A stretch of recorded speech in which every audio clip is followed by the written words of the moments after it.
네, 아는 기자 하자 대통령실 출입하는 조아라 기자 나와 있습니다. 이 교육이라는 게 워낙 민감한 이슈잖아요. 네. 갑자기 툭 튀어나온 감이 있습니다. 네, 그렇습니다. 윤석열 대통령 어제 이주호 교육부 장관으로부터 교육개혁 관련 보고를 받았는데요.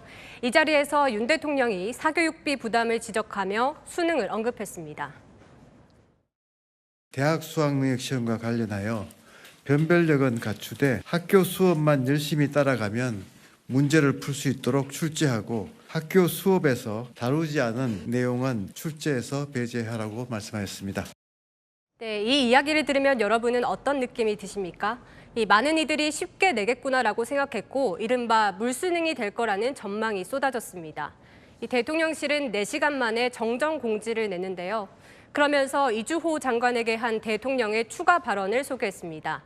공교육 교과 과정에서 다루지 않는 부분의 문제를 수능에서 출제하면 사교육에 의존하라는 것 아니냐. 교육당국과 사교육 산업이 한편, 즉 카르텔이란 말인가라고 지적했다고요. 윤 대통령 지시는 수능 난이도에 대한 게 아니라 입시에서의 공정성 복원에 초점이 맞춰져 있다는 게 대통령실의 설명입니다. 이권 카르텔 이런 표현도 썼던데 뭘 의심하는 겁니까 정확하게? 네, 오늘 교육부 차관의 이 발언을 들으면 이해가 되실 텐데요. 이주호 장관은 교육 당국과 사교육 산업이 한 통속으로 생각된다는 대통령의 지적을 매우 무겁게 받아들이고 책임감을 느끼고 있다. 그러니까 교육 당국은 학교에서 알려주지 않는 문제를 내고 사교육계는 족집게 수능 기술을 알려주면서 돈을 버는 유착 관계가 있다고 의심하는 겁니다. 윤 대통령은 검사 시절부터 이런 유착 관계에 대해 강한 문제의식을 갖고 있었던 것으로 전해졌습니다. 그러다 보니까 시청자분께서 질문을 주셔요. 이 카르텔이라고 볼 만한 이 근거가 있느냐 이렇게.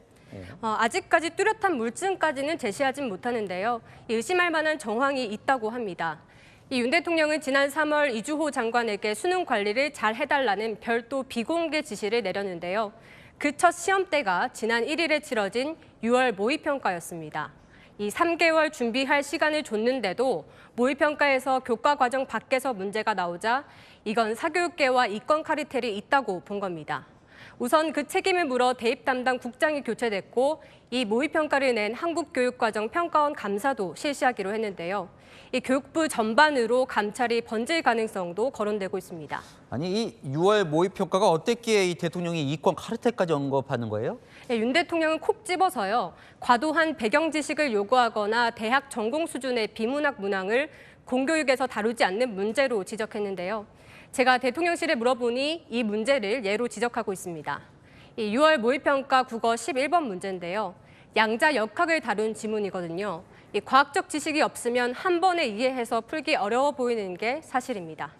자, 시청자분께서 질문을 또 주셨는데 이분은 과학 가르치는데 상당히 문제가 어렵다는 부분을 지적을 해요. 그러면 올해 수능은 쉬워지는 겁니까?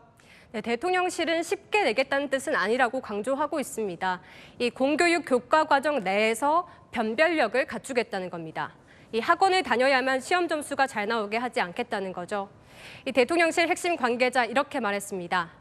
지금은 처음 보는 긴 질문을 시험 문제로 내면서 편하게 아이들을 골탕만 먹이고 있다. 자, 곧 사교육비 경감 대책을 발표한다고 이제 합니다. 그런데 그 발표 전에 불쑥 수능 이야기를 꺼내서 혼선을 자초한 측면도 좀 있어 보입니다. 그렇습니다. 공교육 중심의 수능 그리고 이권 카르텔이 있다면 적발해야 한다는데 공감하지 않으시는 분들은 없을 겁니다.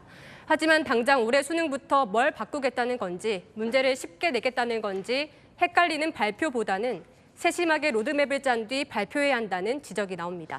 네, 잘 들었습니다. 아는 기자 조아라 기자였습니다.